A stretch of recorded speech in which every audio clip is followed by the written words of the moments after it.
तो देखिए सेटअप में एक दिक्कत ये है कि थोड़ी सी एफआई की सेलिंग वापस बढ़ी है, जो हमने लेकिन एक्सप्लेन किया 2800 करोड़ के। उसमें इंडसइंड बैंक हो सकता उसमें है। इंडसइंड बैंक हो सकता है, प्लस ग्रॉस नंबर्स में ग्रॉस बाइंग काफ़ी कम थी एफआई की। एक्चुअली जो एफआई के नंबर्स थे, ग्रॉस नंबर्स, वो डीआईएस के बिल्कुल बराबर थे। डीआईएस ने 2000 करोड़ की बाइंग करी है।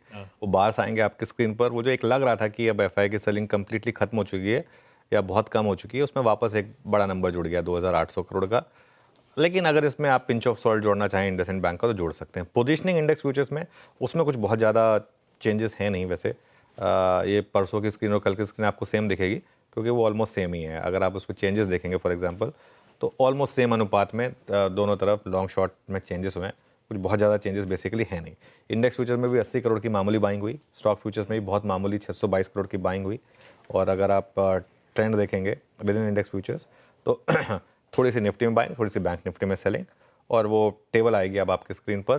पिछले 2 दिन से कोई बहुत ज़्यादा डायरेक्शनल कॉल नहीं ली गई। 3 दिन से इनफैक्ट कोई बहुत ज़्यादा डायरेक्शनल कॉल नहीं ली गई। सिर्फ 6 मार्च को एक डायरेक्शनल कॉल ली गई थी, उसके बाद से डायरेक्शनल कॉल ली नहीं गई है इंडेक्स पर।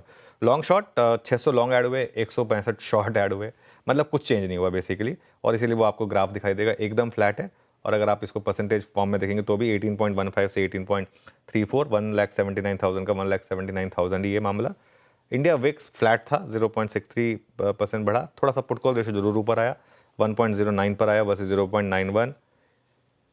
इंडेक्स स्टॉक बैन में आ गया इंडसइंड बैंक। जी हाँ, निफ्टी का स्टॉक बैन में आ गया। इंडसइंड बैंक लास्ट कब था ये, मेरे ख्याल से जब पहले एक बार जी हुआ करता था इंडेक्स में, शायद उस समय की बात थी। उसके बाद मुझे याद नहीं इंडेक्स स्टॉक लास्ट कब बैन में आया हो।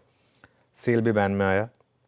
ऑलरेडी 3 स्टॉक बैन में है, बीएससी, हिंदुस्तान कॉपर और मन्नापुरम। अच्छा, बैन में स्टॉक जब ऐड होने शुरू होना तो मतलब थोड़ा सा मार्केट में लोग का ट्रेडिंग पार्टिसिपेशन बढ़ रहा है। बीच में एकदम खाली हो गया था, तो वो भी एक आपको बता रहा है कि थोड़ा सा लोग अब हिम्मत आ रही है। थोड़ी हिम्मत आ रही है ट्रेड करने की। तो खैर जो भी है, लेकिन सेटअप स्लाइटली नेगेटिव है। लेकिन अगर आप उसमें पिंच ऑफ सॉल्ट जोड़ दें तो ठीक है, कोई दिक्कत नहीं है।